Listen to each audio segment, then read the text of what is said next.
Merci Catherine Monoï. Vous nous prouvez que vos démonstrations aériennes sont aussi belles et remarquables sur Terre.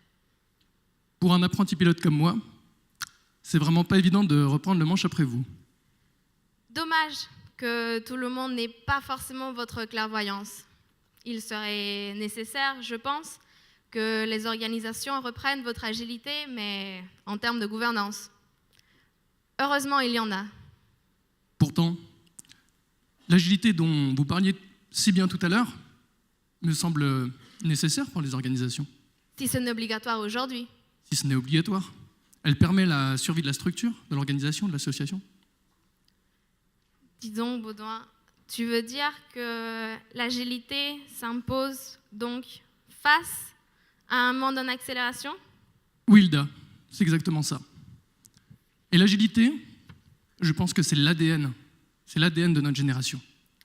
Oui, nous sommes la première génération de cette nouvelle ère.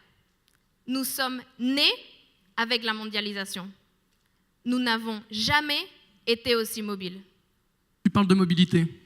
Toi qui as traversé la moitié du globe pour continuer tes études en France, toi qui viens du Mexique, t'en es quand même un super exemple. Y no soy la única, somos muchísimos los que nos venimos a estudiar aquí.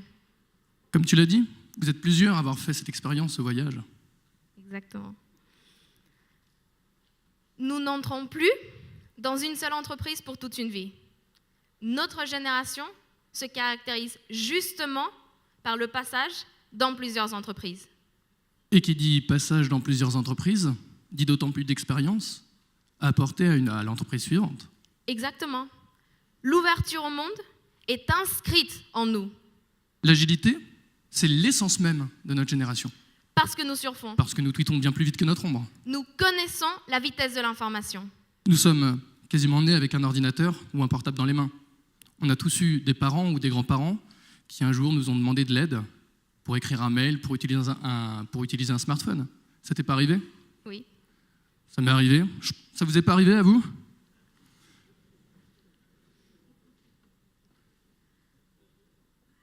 Nous connaissons les thèmes, les sujets liés à la gouvernance. On voit bien que ces règles ont été mises en place dans un certain contexte. Mais ce contexte, il n'existe plus. Il a changé. Et ces règles, elles ont été mises en place par des gens qui ne les ont pas forcément respectées. On a entendu parler d'un certain nombre de scandales. On y a été sensibilisés, non? Oui. Et parce que la situation nous l'impose, parce qu'elle nous y oblige, j'ai la volonté. T'as la volonté? Évidemment. Nous avons la volonté de faire changer les choses. Notre légitimité, c'est notre agilité. Nous pouvons apporter à l'entreprise. Non. Nous allons apporter à l'entreprise. Mais seulement, et seulement si on nous donne les moyens de comprendre comment prendre une bonne décision. Seulement si on nous donne les bonnes informations. Seulement, à ce moment-là, nous pourrons participer et révéler notre potentiel. Nous pouvons apporter à l'entreprise. Tu sais, des entreprises s'engagent déjà. Elles mettent en place des structures parallèles, des conseils d'administration pour les jeunes. En anglais, des shadow cabinets. Tu veux dire des structures où les jeunes peuvent s'exprimer? On pourrait même parler, ça pourrait même être un exemple, d'une gouvernance démocratique, non? Tu as super bien résumé ça en parlant de gouvernance démocratique. C'est exactement ça. Dans un autre style, dans les entreprises qui s'engagent, il y a ADECO, je ne sais pas si tu connais ADECO, il y a peut-être des gens d'ADECO dans la salle. ADECO a créé, il y a 3-4 ans, un concours qui permet aux jeunes d'accompagner le PDG pendant 1 mois. Ce concours, ce concept novateur, il permet aux jeunes qui ont été choisis d'avoir un premier aperçu de la gouvernance, d'avoir un peu tous les tenants et les aboutissants. Le seul point noir que je peux voir dans ce concept, c'est que cela n'implique que peu de monde, peu de jeunes, peu d'entreprises comme ADECO font cela. Il serait important ou même nécessaire que plus d'organisations s'impliquent dans cette transmission. C'est sûr, il faudrait qu'il y en ait beaucoup plus qui s'impliquent. On peut d'ailleurs se demander pourquoi ça n'existe pas dans toutes les entreprises, dans toutes les organisations aujourd'hui. Ça permettrait de faire le lien entre l'expérience et l'innovation. Et de transmettre. De transmettre, exactement. Un autre exemple, accompagner un administrateur, accompagner un mentor tout simplement, pourrait nous permettre d'avoir un premier pied dans la gouvernance, de comparer les décisions, de comparer les options, de trouver des solutions. Et qui sait, de révéler des futurs leaders qui seraient restés potentiellement inconnus si ces structures n'existaient pas. Qui sait?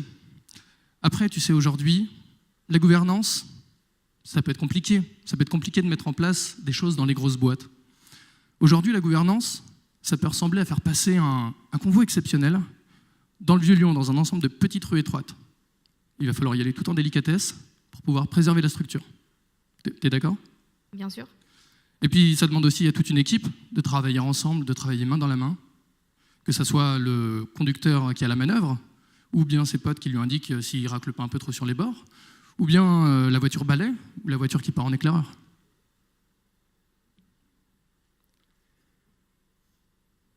Des belles initiatives existent, c'est vrai. D'autres sont à l'étude. Mais c'est à cause du manque d'agilité qu'elles peuvent prendre du temps avant d'éclore. C'est pourquoi il est d'autant plus important de construire dès aujourd'hui la gouvernance de demain. Parce que le monde va de plus en plus vite. Je crois que vous êtes au courant. Et que l'immobilisme, pour une organisation, c'est un peu foncer droit dans le mur. Nous n'avons pas toutes les solutions pour impliquer les jeunes dans la gouvernance de demain. Mais on travaille dur pour les trouver. Et on les trouvera. On les trouvera, ces solutions. Vous, nous, tous ensemble. Au même temps, c'est évident, c'est normal qu'on ne va pas faire rentrer un jeune qui vient de sortir du bac directement dans un conseil d'administration. On est d'accord que cela n'aurait aucun sens. Ça n'aurait aucun sens. Mais en attendant, les organisations peuvent s'appuyer sur les talents qui existent déjà dans l'entreprise. Exactement. Et Corneille l'a dit, c'est évidemment encore vrai, encore actuel. La valeur n'attend pas le nombre des années. C'est vrai. À propos d'années, 2030, c'est demain. Et en 2030, nous aurons 30 ans. Demain, nous aurons l'expérience, nous aurons même des expériences. Demain, nous aurons été formés, nous aurons les épaules pour prendre ces responsabilités. Mais demain, c'est aujourd'hui. Un président l'a dit, le changement c'est maintenant. Bon, par contre, il faudrait que ça soit vraiment maintenant.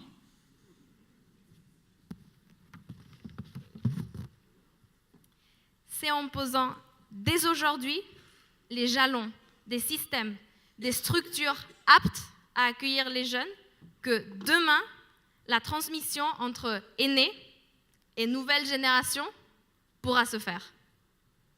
Notre génération est prête à participer. Pour que nous puissions participer, ces modifications doivent se mettre en place. Nous sommes prêts à participer et je suis ravi. Tu es ravi? Bien sûr. Nous sommes ravis de le faire. Vous avez façonné ce monde pour nous, les nouvelles générations, les générations futures. Permettez-nous d'en être les acteurs. Vous avez besoin de nous. Et nous avons besoin de vous. On y va ensemble ? On y va ensemble.